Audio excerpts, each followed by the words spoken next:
Hi, welcome back to Conversations with Kevin. Today we have a special guest who is the first master female door gunner in Canada, a football player, a firefighter, and a triathlete. Let's go for a ride.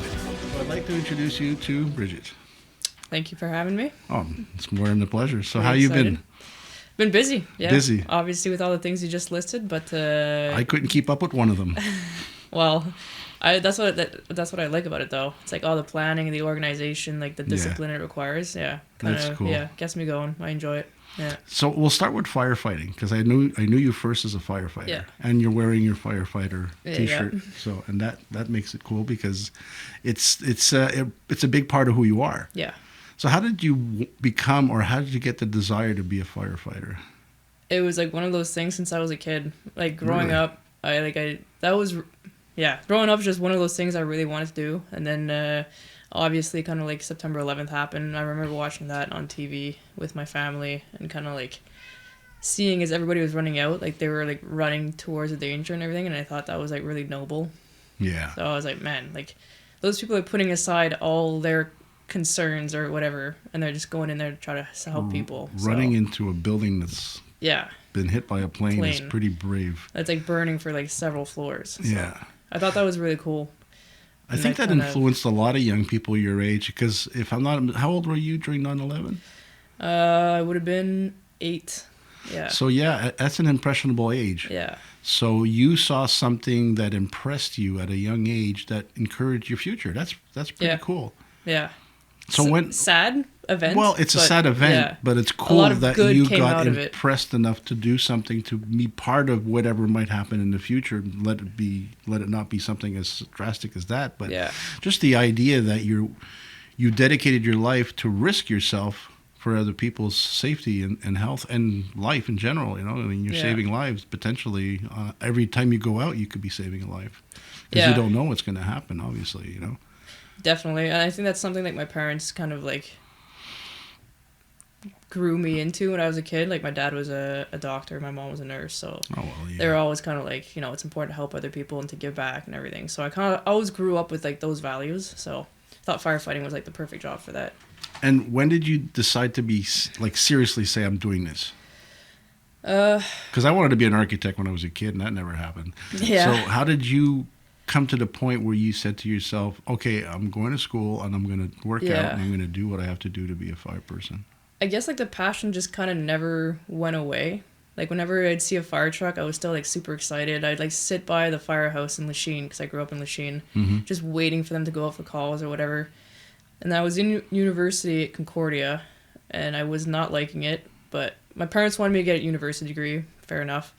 And there's Station 10, which is right out when you walk out of the metro. So every day I walk by that station and I was like, man, I don't want to be going to class right now. Like that's what I want to be doing.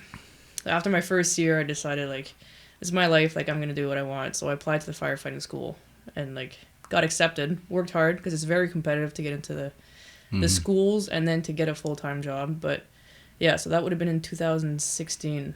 2015 I applied. It started in 2015, yeah. And how many times did you try to get in, or were you successful the first time? Because I know a lot of people try several times, and it's hard. It is hard, but I mean, we'll talk about it a bit later, but I already had at that point like a few years of military experience. Okay. So that kind of like really prepared me in terms of like the physical aspect and like the interview. And like I had a background already a little bit that is similar to firefighting, so I think that helped me throughout the process. Also the discipline. Yeah. Because you need to be disciplined to be a firefighter. Yeah. That's I would imagine, you know. And you need to be mature as well, like. Yeah. So I think, well, definitely the military gave me a level higher, I think, than most other candidates coming out of high school and applying. Plus, I'd already had a year of university. I'd already done CJEP. Whereas the school is open to people who come right out of high school. So I think a lot of younger kids don't have the experience or whatever that I may have had at that point. So I think the experience and what I've been through in life already kind of helped me through that process. Awesome. I mean, it's pretty incredible when you think about it, that you had a goal, you did it, and you were successful. And it shows that perseverance and determination. And also, what I was saying before is the discipline. It makes a big difference. Yeah. Yeah. I mean, there were roadblocks, like I didn't get into Montreal the first year I applied. It took me a couple years. So, but yeah, just not giving up.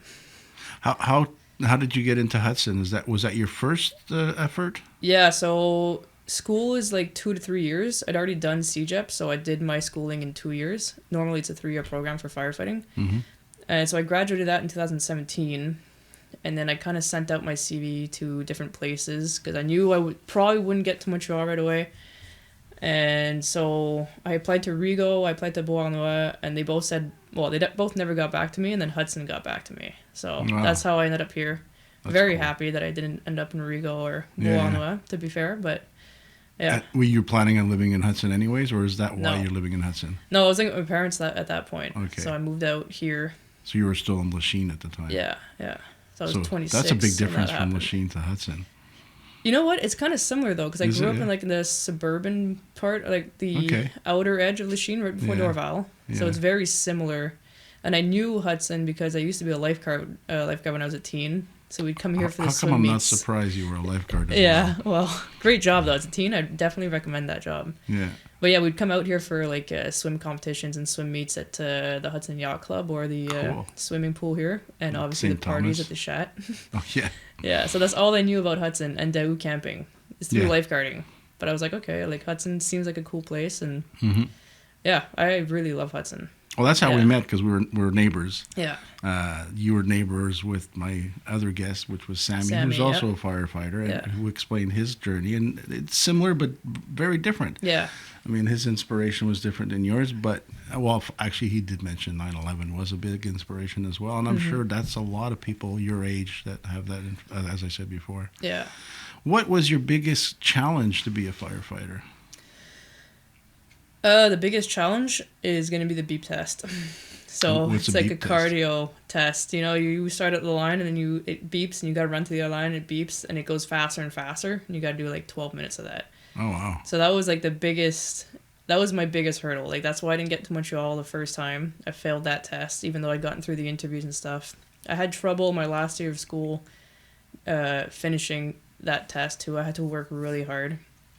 And I always hated endurance. That's the thing. I was always like into the weightlifting and like I was very strong, but I wasn't like a runner or anything like that. So I always had difficulty with that. Yeah. And then failing it in Montreal kind of was like a slap in the face the first year I applied. So I got into like running a ton. And now I'm doing triathlon, so. Well, that's another interesting subject we'll get into, that you're a triathlete. I have a good friend who's actually coming over today who was a triathlete as well, and it blows my mind that one of those things would ruin me. I mean, I used to do cycling when I was younger before I had arthritis and all this stuff. I actually used to be in pretty good shape, hard to believe. Yeah. All I've done is ask you guys for help since I've been living here. Glad to help. But, well, thank you. And, I used to do cycling in the woods. I used to do jogging in the woods, and I can't imagine doing all three in the same day. Yeah. And swimming. I used to swim. I actually came in second in a Florida meet in swimming. Oh, really? So I know swimming, I know running, and I know cycling. Yeah. But to do all three in the same day and expect any possibility of finishing, I just don't see that happening. Well, I mean, the race is a lot of fun, but I find like the training for it, it's just... I enjoy the training more than the actual race. I love the race. Yeah. I've only done one race, so I can't comment too much on it. I've got another one coming up in June. Okay. But I really enjoy the organization and the planning that it requires to like fit all these workouts in my day and like make sure I'm on the ball with like my scheduling and all that stuff. So that's what I like the most about triathlon. Kind of forces you to be a better person in a way. It's back to discipline, which is a primary part of your personality. I guess, yeah. Due to the military training. And to become a military person, you already have to have a certain amount of discipline or at least not be afraid of it. Yeah. Because you know drive. You have to have drive. Yeah. Oh, that's pretty cool. I find that triathletes are a special breed of people. I think you guys like to suffer. Yes. Because I don't see that as being pleasure. Yeah. I see that as suffering. But for you to enjoy it makes it really special. I admire that, and I think that's pretty cool. Yeah. Because a lot of people have a hard time understanding it, but like suffering makes you who you are. Like that's where you really find out who you are as a person, and like you push your comfort zone, and that's where you learn the most about yourself. Yeah, and I agree. like that's what I loved about the military as well. Like suffering, and like you come out of it and you're like, wow, like I did that. Like I'm a better person now for having suffered and like learned what I did while I was suffering. Whereas living an easy lifestyle where like everything is perfect, everything's in your comfort zone. A lot of people do it, but once you start suffering, you realize like what you're missing out on. I think suffering is an art. Yeah. Surviving suffering is a skill. Yeah. There's physical suffering, there's psychological suffering, there's emotional suffering, and all three of them have their place in life. You know, like I've done a lot of suffering in different areas of my life. I mean, I did run and do cycling. I did suffer. It was tough to run for 45 minutes in the woods or over rocks and logs and stuff. That was fun. Yeah. But it was hard. I mean, I remember saying my legs are hurting and I can't do this and I'm not going to make it. Next thing you know, 45 minutes are done. There you go. And then you feel great about that. And it's that mental aspect of the achievement. Like, I pushed myself even though I didn't want to. The adrenaline of doing something you thought you couldn't do. Yeah. And that goes also for suffering emotionally and psychologically when you're depressed or when you're down or when you have a breakup or when you lose a family member. Those suffering moments too are challenges that make you stronger, you know? Yeah. So it's they can definitely be a black hole like when you're in them. Yeah, definitely. Yeah. But at your age, understanding that and coming to terms with that, that's very impressive. Yeah. I don't want to sound like an old man, but I mean, it does make me proud as a person that knows you that you're that strong. That's really cool. Well, thank you. Appreciate it. Yeah. So, football. Yeah. It's Super Bowl Sunday. Yep. Are you going to watch the game? Of course. Who are you going for? I don't know. I don't really have like a big preference this year. I guess the 49ers just because I'm tired of seeing the Chiefs win it all the time. Like I want to see somebody else win. That's almost my same. I like the Chiefs. They won me a Super Bowl pool, so I got an award and a check for a big wad of cash for that. Oh, nice. So I do like the Chiefs because they were good to me. There you go. And I like the Chiefs because the coach looks like Wilford Brimley. Yeah. Oh, wow. Yeah, okay. Yeah. Yeah. And if ever he watches this, I'm sorry, but it's true. You look like Wilford Brimley. But I like the 49ers. I'm an old school football guy from the 80s, and 49ers. Yeah, they've got the classic. It's a classic team. Jerry Rice era and all that stuff. Yeah. So, I'm going for the 49ers as well. You going to a party? No, I'm just going to watch it at home, yeah. I got 2 friends coming over having chili and chicken wings. Really? Yeah, it's going to be fun. Yeah. You're welcome to come if you want to watch the football game. Might let you know. All right. So, so your football, I never watched a female football game in my life. Yeah. Except those sexy things that they show on after the Super Bowl, league, which I thought was really stupid, but I was curious, right? Yeah. Actually, some of them were really tough and good. Oh, yeah. Yeah.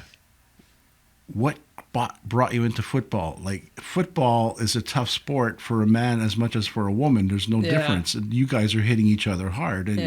And I saw your game. The first time I saw your game, I go, oh my God, these women are really beating each other up, you know? So how did that come about? Oh, I guess your perseverance and your training and all that love for surviving things that are hard.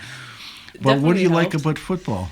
My dad is a big football fan. Mm-hmm. So me and my brothers, I grew up with like 2 younger brothers. We'd go out, there's a park in front of my parents' house, and we'd go out and play football. My dad would pair up with my youngest brother, and I would pair up with the middle brother. Mm-hmm. And we'd tackle the shit out of each other. Just like throw each other everywhere, and it was like competitive, like... So we always loved football, grew up watching football. My parents had season tickets for the Alouettes, so we were always at the home games, like in the cap. Always at the home games growing up, so like I grew up in a very football family.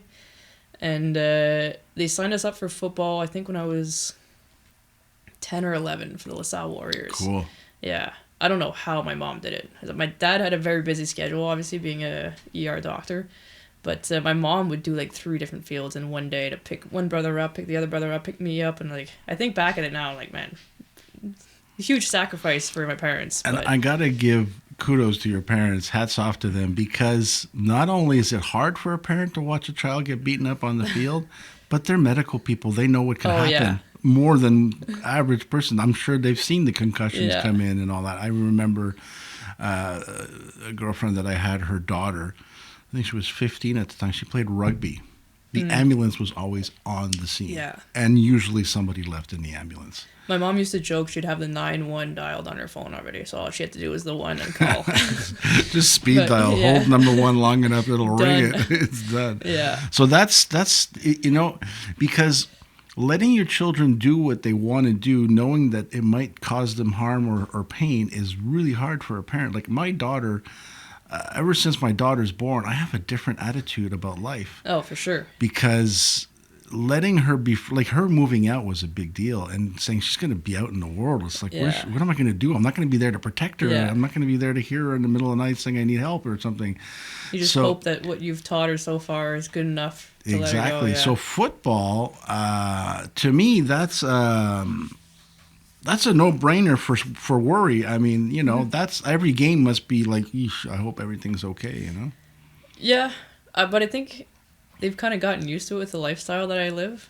Yeah. I groomed them from a young age, like, no, but at 10 years old, that's different. Oh, yeah. Yeah. Well, it's not as tackle as 10. I don't think it's it was tackle. So I played Pee-wee, and then that's the thing, when I went up to Bantam, then they called it. They're like, you're not going up, because I was the only girl on the boys team. Okay. So when that's we got pretty up to cool Bantam, too. Yeah. They were like, okay. That's gutsy. Yeah, well, I mean, at that age, it's not a big difference. That's true. The muscle mass for men start to happen at 13, 14. Yeah. So you're pretty much on an even playing field at that age. Yeah. Yeah. So, like, just after that, that's when my parents said, okay, no more football for you. Yeah. So, I mean, obviously at the time I was destroyed, but... Yeah. But then I discovered There was no female teams at the time? No, that was the thing. Okay, but later on, I discovered the Montreal Blitz. But you have to be 18 to play for the Montreal Blitz. Okay. So once I turned 18, then I went to play for them. And that was a lot of fun. You did play for the Blitz. Yeah, okay. Yeah. So they would travel, like we would play against Carolina, like Pittsburgh, New York, all these American teams, because we were the only Canadian team in the league. So we'd get on the bus at like 4 or 5 in the morning, bus to these cities, play a game, and then come back. That must have been fun, though. It was good times, yeah. I mean, 4 in the morning is tough. I used to get up to go to work at 3:30 sometimes. Yeah. But getting up to go camping at 3:30 in the morning, that's fun. Yeah. So if you're going to play football, you're enjoying that early morning. Yeah, you're going with your teammates. It's a fun bus ride. Teammates. Yeah, exactly. Yeah, exactly. So what got you into national football? So the women's national team has been playing since I want to say 2012, and there's a championship every 4 years, so a world championship, kind of like the Olympics. Okay. So in 2016. I went to the selection camps, so it's like a big tryout. You play games, and they make you run drills and stuff like that. And I ended up making the practice roster. So I didn't make the starting team, which I was pretty bummed about, because I thought I'd done well enough to make the starting team.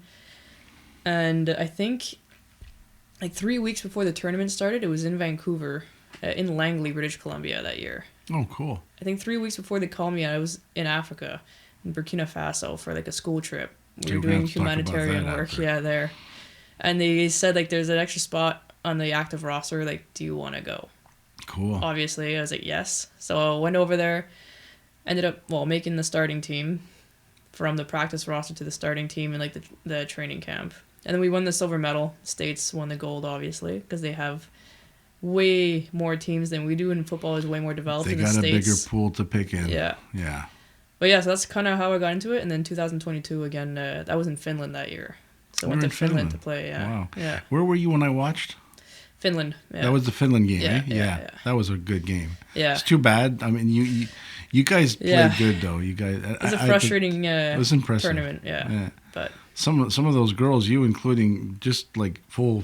You guys are full on, like you're into it, Yeah, a lot of people are surprised. Like they don't expect that when they watch our games, but it's competitive football. Yeah. You can't compare it to obviously the NFL, it's CFL, but well, you can't compare the NFL to minor leagues or college leagues. You know, although they pick out of all the college leagues in the States, which every small town and city has a college league. Mm-hmm. That's a lot of people to pick from. So out of all of them, it's the best and the strongest and the fastest that get up, and that's what we see on Sunday afternoons. You know? Which I'm looking forward to the game. Should be a good one. Yeah. What did you think of the Grey Cup? It was a great game. It was exciting. Awesome. Yeah. It was one of the best games, period, that I've seen all year. That catch right at the end of the game. Yeah, that was a good one. It was a good matchup for that one, yeah. Oh, yeah. It reminded me of the New York Giants a few years back when the guy caught the ball at the end of his tips of his fingers. Yeah, David Tyree. And he pulled it out of the sky, and it's like he had glue on his grab. Yeah, Mario on the sideline. Yeah. And that won the Super Bowl. Yeah. So that was fun, too. Yeah. Okay, so Africa. Yeah. What happened? How did that happen? Well, that was when I was in my last year of firefighting school. Okay. And, there was, a selection, I guess, because every year they go out to do a humanitarian mission in Africa. So they were going to 3 different places that year, but I got picked to go to the Burkina Faso. So that was they go off your grades, the community work that you do, all this stuff, interviews. And so I got picked to go to Burkina Faso. So we went over there to kind of respond to calls with them, see how they operate, and then give them training on medical training and hazmat, so hazardous materials. So we were there for 3 weeks doing some humanitarian work in villages and stuff like that, but mostly there to train their fire department.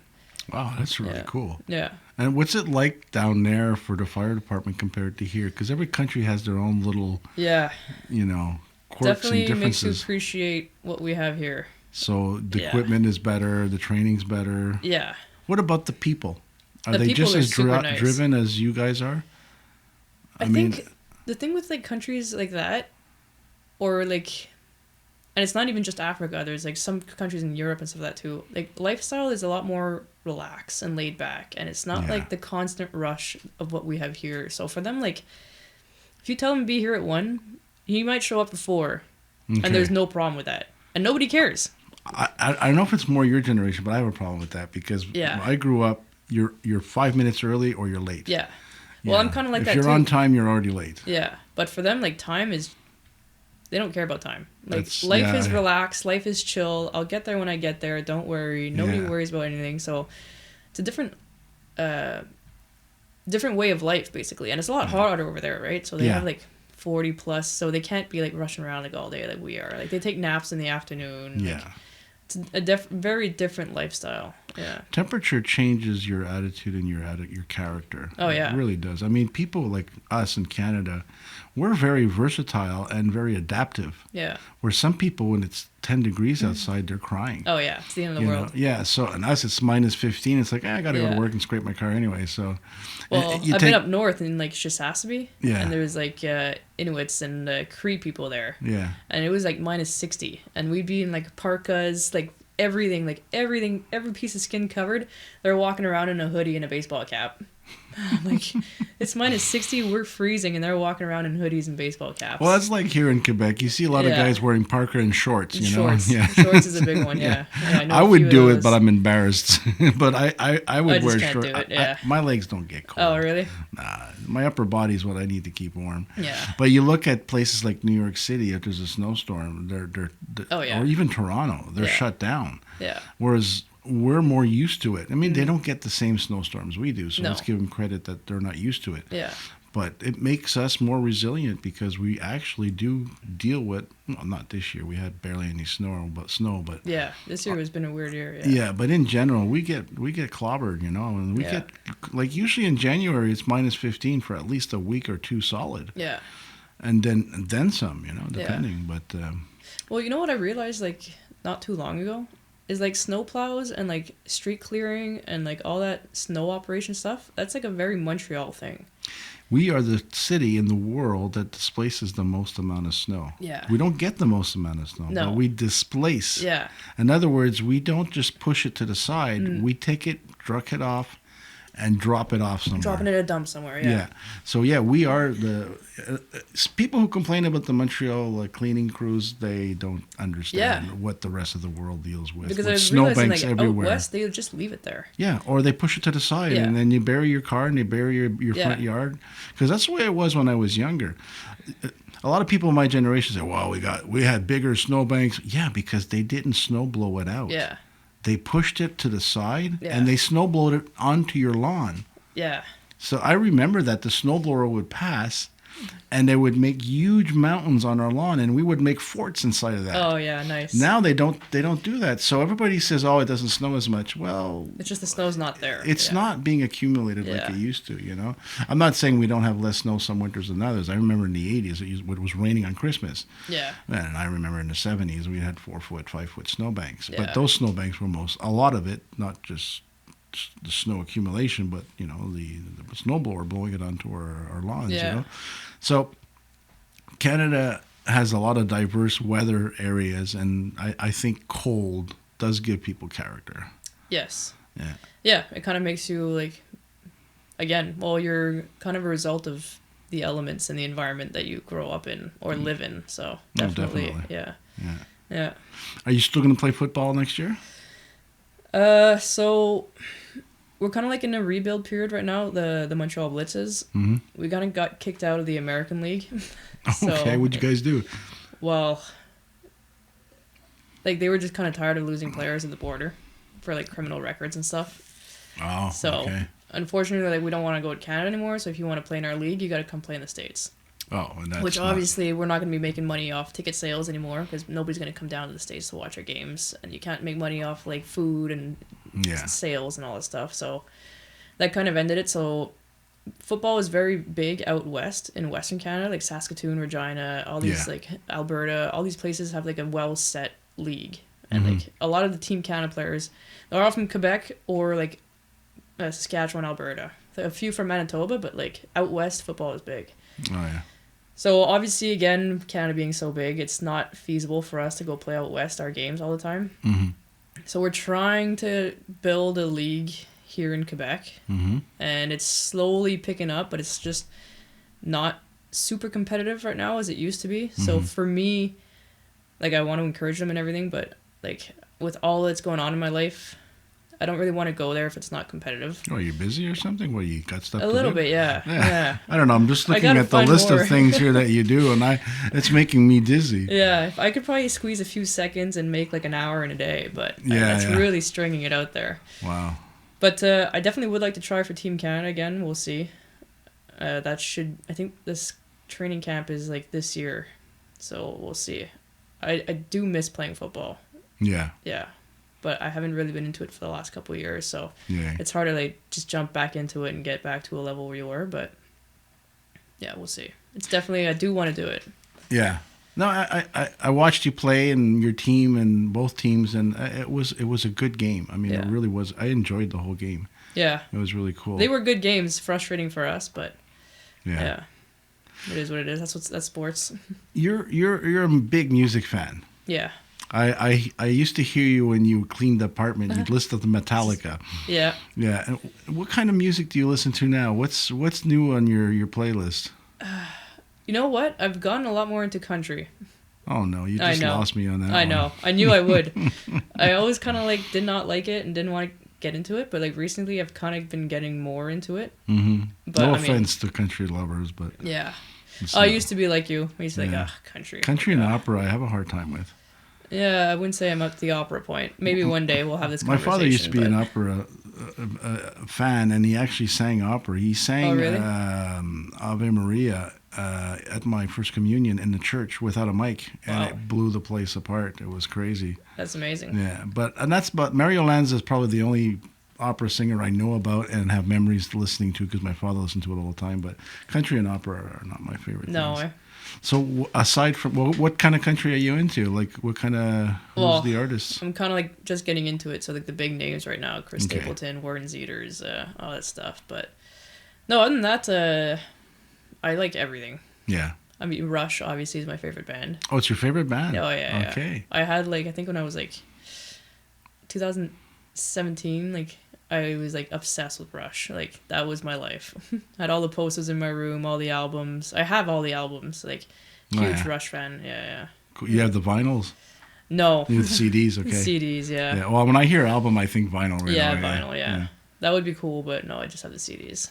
Well, maybe one day you can work on a collection of that and have your full Rush collection, you know? Yeah, that'd be good. So what other? So you're into classic rock to a point. What other are your favorite bands that you like from the old days, as I am? Well, AC/DC, like I grew up, like was really my introduction. I wouldn't say I listen to them as much now, but like definitely if I hear a song, won't mind. July Talk is like another band that I've been into. They're an interesting band. Yeah. Well, recent. It's almost 5-6 years now. Yeah. Yeah, that is a good band. Yeah. Yeah, I can put their album on repeat and not have a problem with it. I like the dual voice thing. Yeah. That is really cool. Yeah, they're really deep, and then the guy and the girl have complete opposite range, you know. It sounds really good. Yeah, yeah, that's cool. Yeah, it's very cool. It's a good concept. Yeah. I was thinking about a band. There was a band you told me about once that we both liked. Anyways, I forget. I'm going to move on to something that I find actually amazingly interesting. You're the first master door gunner in the Canadian military. Yeah. So explain what that is, because some people are probably wondering, like, what does she do with a door? Like, you know. Yeah, well, a lot of people ask me that. Well, a door gunner is like I shoot the machine gun out of the helicopters, basically. So kind of act as self-defense, and as well we can do like supporting fires for troops on the ground or whatever the case may be. But yeah, basically is I shoot a machine gun out of the Canadian Forces helicopters. And you say different weapons. What are the array of weapons that they assign you to? Yeah, there's 3 different weapons that we can use on the helicopter. So there's the GAU 21, which is a 50 cal weapon. There's the C6, which is 7.62 round. It's a general purpose machine gun. And then there's the Dillon, which is like the minigun. It's got 6 barrels that spin around and shoot rounds out. Yeah. And was I mistaken? But you told me once you kind of shoot up vehicles and stuff with those. Yeah, well, our targets are like they're targets on the ground. So we have like vehicle carcasses or like there's all kinds of stuff. But it's like a big open field, and our targets are all laid out in there. So we'll be flying, and then the pilots will designate a target for you, and you got to engage that target. So I got to ask you. Yeah. The 50 mil. What's it like shooting that? Yeah, 50. What is that like? Yeah, it's a beast of a weapon. Like, the aircraft moves when you really? Fire that weapon. Yeah. Because you're making the aircraft shake. Oh yeah. It'll shift off to the side. But, are you strapped in with a safety harness and all that? Yeah, we have like a bulletproof vest that goes around. Like it's got straps around your legs. Okay. And then you got a monkey tail. It's called. So it's strapped to your back of your vest and into the helicopter. So there's no way of you falling out. That's no, a good thing. No. So what is it like doing that though? How does that feel? Is it a rush? It is a rush. Yeah, I honestly, like, I never thought I would be doing that in my career. Like, that was not something I joined the Army and I was like, I'm going to be a door gunner. Yeah. But it just kind of worked out. Like, I saw some poster at one point for selection and I was like, well, seems like a cool job. I'll apply for that. And I ended up getting selected. But yeah, that's, like, probably one of the coolest jobs you can do in the Army. Like, you're flying 4 feet from the ground, like 15 feet from the ground, like at high speeds, like just shooting the gun out of the helicopter. You're maneuvering with another helicopter. Like, you have to be, like, switched on, is what we say, because you don't want to shoot up the other helicopter or whatever when you're doing these patterns and stuff like that. Well, what's the possibility of friendly fire in a training? Are they all blanks? No, in training we normally use live rounds. Yeah. So you could actually shoot down a friendly fire situation. So that's...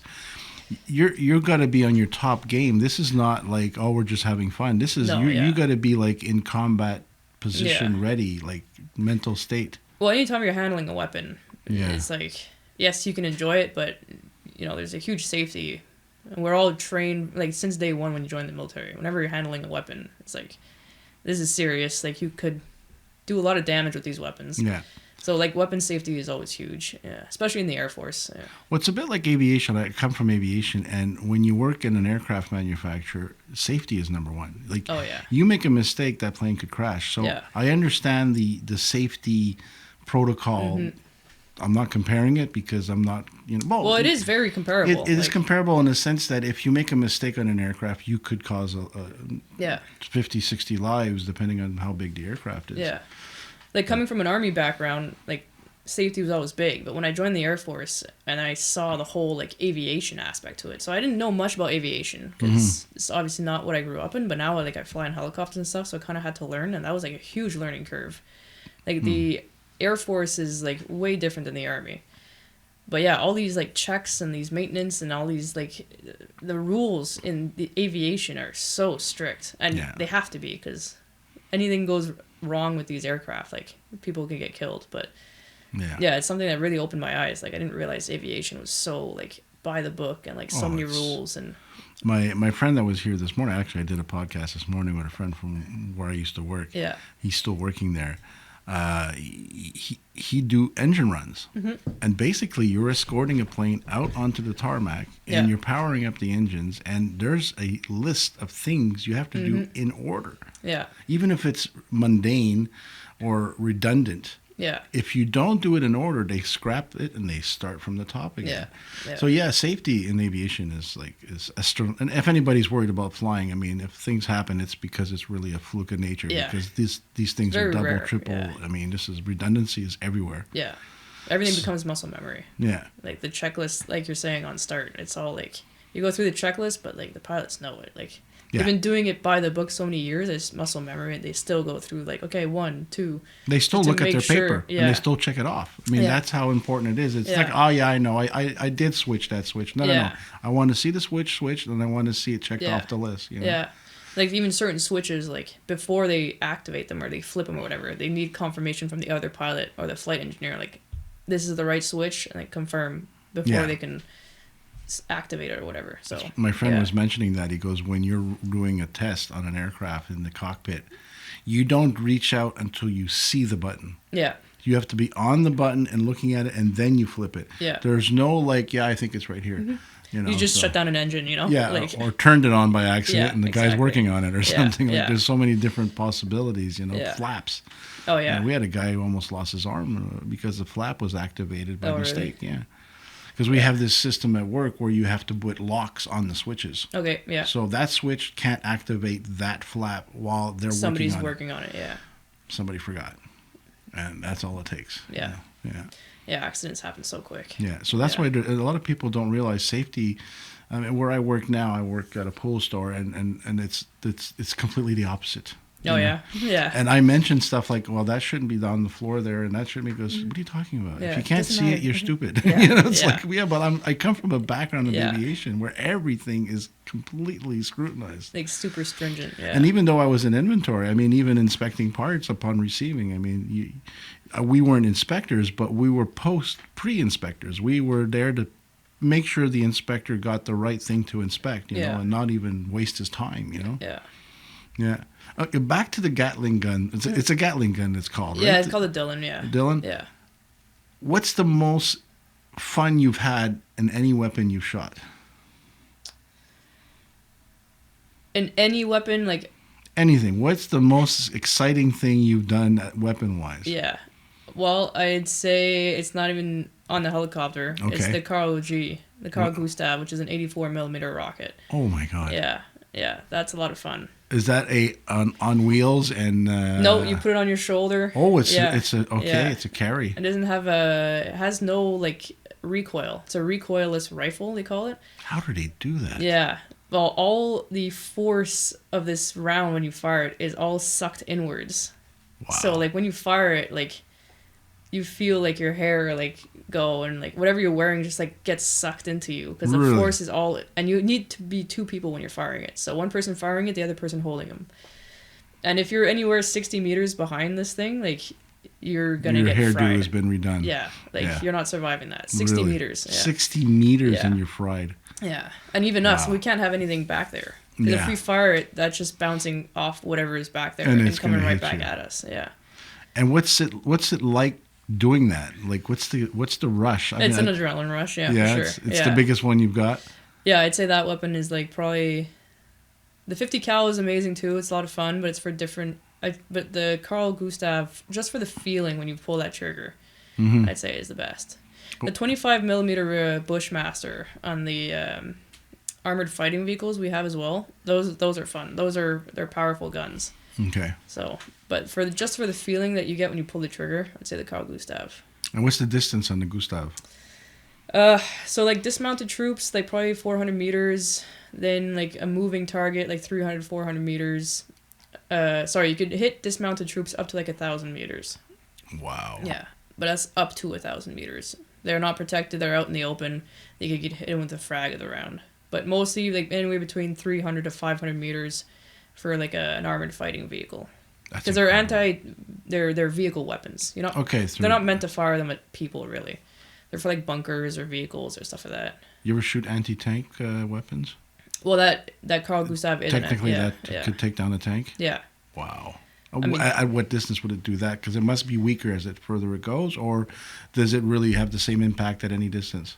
It would have the same impact anywhere between 300 to 500 meters. And you got different types of rounds, too. Like, depending how you place the round in the weapon, it can penetrate, then explode on contact. Like, there's different settings you can give the round to achieve different effects. Yeah. So it has a sensor to explode before? Yeah.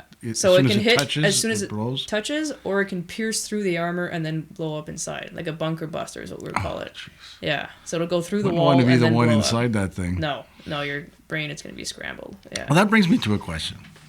Okay, this is probably a sensitive question, but let's say you're thrown into combat. Yeah. How are you prepared mentally to think that you're destroying things that contain life? Yeah. I mean, you're doing it for the right reason. Yeah. You know, obviously, you're destroying the enemy who just wants to kill you. I get that. Yeah. But how does that affect you thinking that might happen? Have you ever thought about that? Like, sit there and go, like, what's going to happen if that happens? I haven't really, thought about it that much because it's my job. And, if we're asked to do that, I trust that the people who are asking us to do it have, there's a valid reason for it. Yeah. And you're kind of doing it to serve Canada, right? Yeah. So I feel like whatever the military does what nobody else is going to want to do. You're the last line of defense. It's the dirty work. Yeah. So, you have to do it. Otherwise, you think about World War II, World War I, it's very much a survival game. You're doing it to survive. But at the same time, you're serving a bigger purpose. You're doing it for your country, or you're doing it for, values and stuff like that. So, obviously you hope that you're there for the right reasons. That's something we can't control. No. And I think what I've learned from military types like you is that you're not there to question, because if you question, you're weaker and you might get hurt, and you might hurt somebody. Because I think it's like a firefighter. You're the same thing. And with a firefighter, you can't doubt the building you're running into. Yeah. You have to know your purpose, right? Well, to a limit though. There is place for constructive criticism. This I understand, but a command when it comes to the military, command is a command. You can't. Yes, but there are rules of you may obey an unlawful order. So if you're asked to kill somebody who's a prisoner or things like that, then obviously you're allowed. You must disobey that order. Okay, so you have parameters that you can.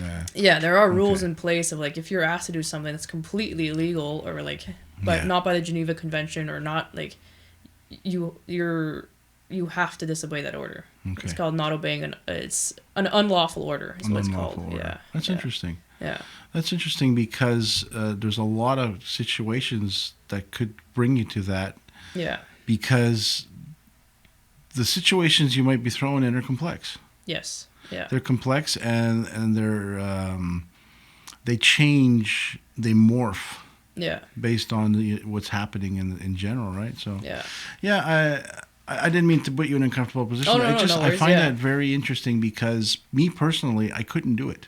Yeah. I couldn't burn it. I couldn't run into a burning building. Mind you, I was in a burning building and I stopped on every floor to make sure people were okay. So I didn't think about it when I was doing it. Yeah. Well, if you would have asked me to go in there and check if people are coming out, I would have said, "No, are you crazy?" But when I was in it, every floor I got on, I opened the door and make sure everybody was okay because I could hear voices, Yeah. Well, when you're in it, exactly. When you're in it, yeah. For us, the training would just kick in, and if somebody's trying to shoot me, then obviously I want to shoot them before they shoot me. Exactly.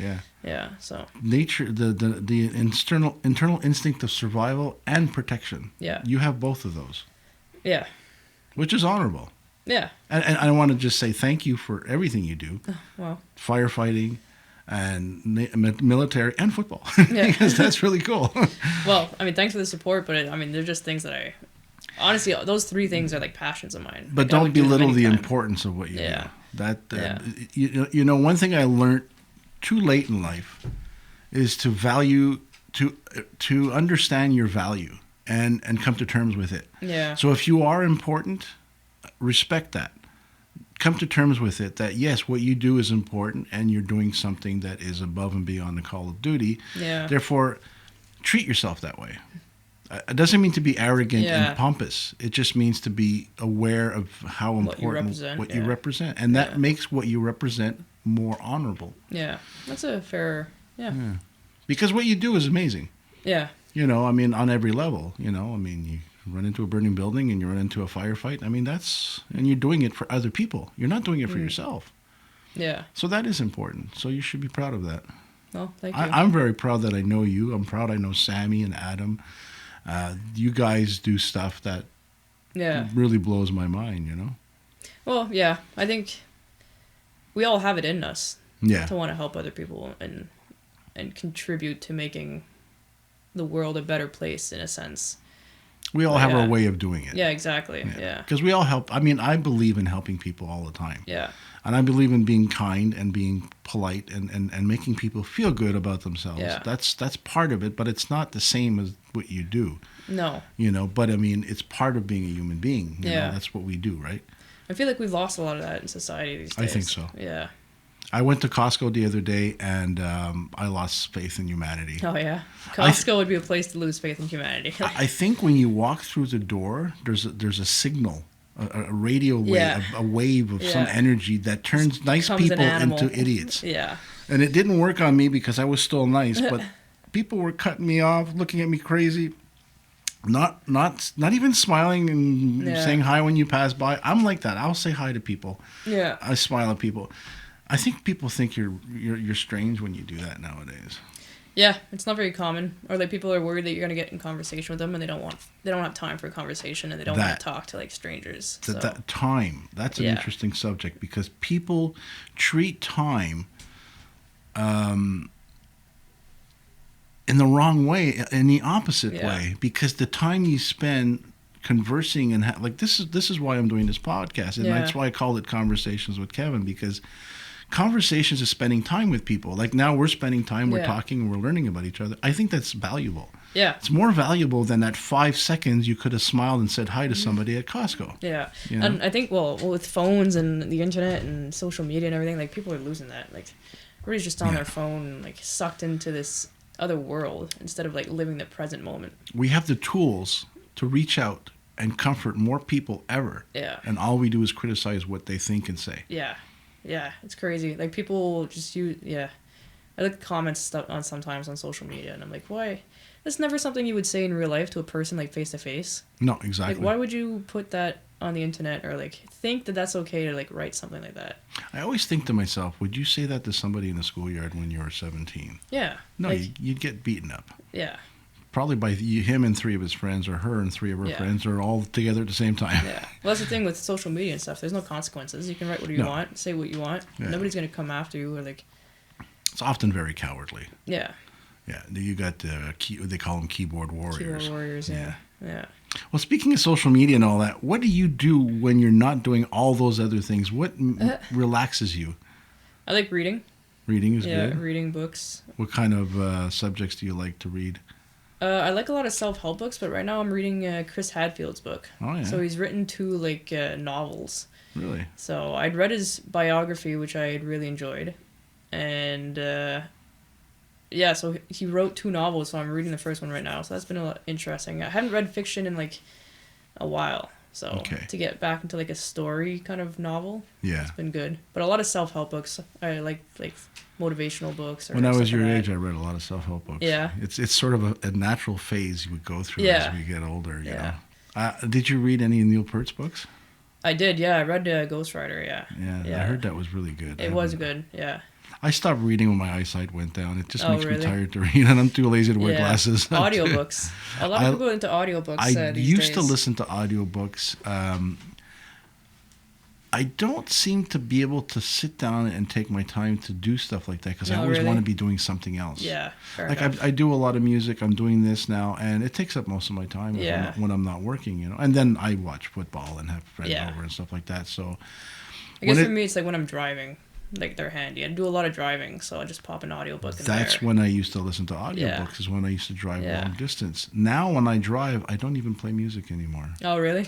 Silence? Yeah, I just love... Brooding silence? Yeah, that moment of silence in my day where I'm driving somewhere, I just love it. Yeah. I find music very distracting when I drive now, but I'm getting old, so that's my excuse. Well, it's possible. I mean, I might get that there one day, but... Well, there's a lot of people my age who blare their music, so it's really not true. It's just me. You go. Well... I'm old before my time. No, really? Yeah. Well, whatever works for you, eh? What about entertainment? What kind of movies do you like? I like pretty much any movies, but I haven't really been into movies recently. Me neither. You know what? I find movies very redundant lately. Well, it's always the same thing, or like the same concepts. I used to go to the movies all the time. Very predictable, I find movies now. Yeah. Since COVID, I haven't really been watching a lot of series, though. Like, I started Masters of the Air yesterday, which is like I guess it's kind of like a Band of Brothers, but for World War II pilots. Okay. Yeah, so I started that yesterday. The first episode seemed alright. We'll see how it goes. But yeah, I'm more into like TV series now than movies. Yeah. Are you into science fiction? Yeah. Yeah. Yeah. That's my biggest passion for entertainment and science fiction. Oh, yeah? Yeah. Like, I was never into like Lord of the Rings. I hate No, that's movies. Fantasy. Okay. Yeah, I don't. Science fiction. Okay, yeah. I don't like fantasy. I like Star Trek. And I love Star Wars. Doctor Who is one of my favorites. Yeah. Yeah. I wouldn't say as much I'm into that. But... I like stuff that takes you places that you can't even imagine exist. You know? I like seeing what other people could imagine and create with their own mind. You know. Yeah. I think that's really cool. Crazy, some people's imagination. Yeah. So, if I was to ask you what describes you in your own words? Oof, good question. Because you're a lot of things. Yeah. What represents you the most? I'm saying just like somebody who's very motivated and who wants to like I always tell people I want to put as much stuff as I can in my toolbox. So like I'm never going to say no to like a new experience or like a new opportunity or whatever. And I think that's what's helped me out a ton in life with everything that I've done. It's just not being shy to try new things and like go after different things. So yeah, always willing to learn and try new things and just add to my toolbox basically. That's cool. Because it's very rare that like in life I'm not going to go back to that cool toolbox and be like, oh yeah, like I did this. That's going to help me a lot with this experience here. Like everything we do in life, and you're going to learn as you go along, it gets deeper and deeper, the toolbox. Yeah. And there's more drawers. Yeah. And often you're going to meet people when you're older that forget they have those tools. Yeah. And that's sad. And that's important that you revisit your toolbox and polish up your tools, put them in order. Take some stuff out, put some other stuff in. Yeah, take the ones that are useless now because you got a new tool that works better. That's what life is all the know, is retooling, as we say in the aviation industry. You retool something, you know. So I like your comparison to the toolbox thing. That's pretty cool. Yeah, I'd say that's really what, just all the stuff that I've done is just like, and I always want to do more stuff. Like I always want to try new things, like triathlon. That's the new thing since last year. Yeah, that's your new passion. Yeah. Your new obsession. Yeah, exactly. And you're starting another one in June, right? You're going to be training for June. Doing a half Ironman in June. Yeah. Which is how many kilometers? It's 1.9 kilometers swim, 90 kilometer bike, and a half marathon. So 90 kilometer bike. See, right there, I couldn't finish that. The bike is like the area I can improve on the most because I never really was big into biking. The last time I owned a bike, I was like 18 and it got stolen. So that was just to like get around to like friend's house or whatever. I was never into cycling. No. So I've had to get into that. So it's definitely a discipline where I can improve the most, but it's fun. I enjoy it. Got like bikes are expensive now. Yeah.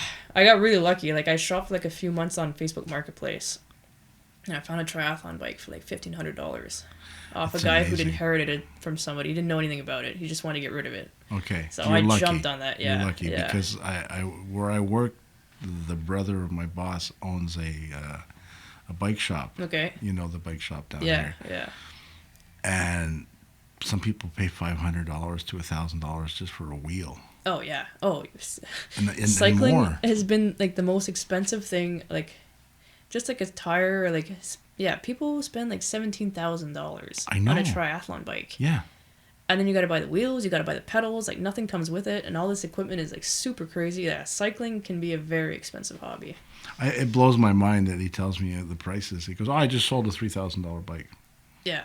Who pays $3,000? I mean, you get a bike, a Canadian Tire for $300. I'm happy. Oh yeah, exactly.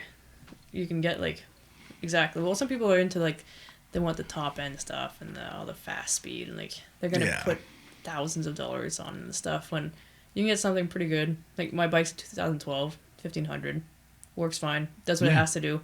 I don't need anything more. I'm like I play guitar and I don't have expensive. I have a maybe a $4,000 Les Paul that I paid $600 for in 1986. Oh, really? Nice. Yeah, it's worth that now because the prices. I would never buy a brand new Les Paul at $4,000. Yeah. Never. No. I have $300 guitar from China, and it plays great. It's fine. Yeah. I don't need all the fancy bells and whistles, and when you and it's like amplifiers and speakers. It's like people go crazy. It's like the tone. It's like really doesn't just make play huge, guitar. Yeah.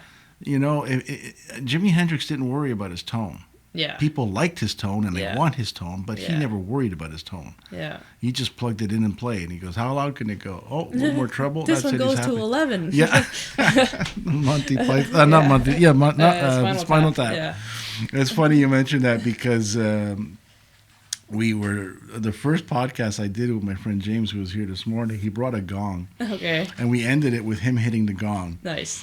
And he goes, "Oh, the sustain, it goes on forever." Oh my God.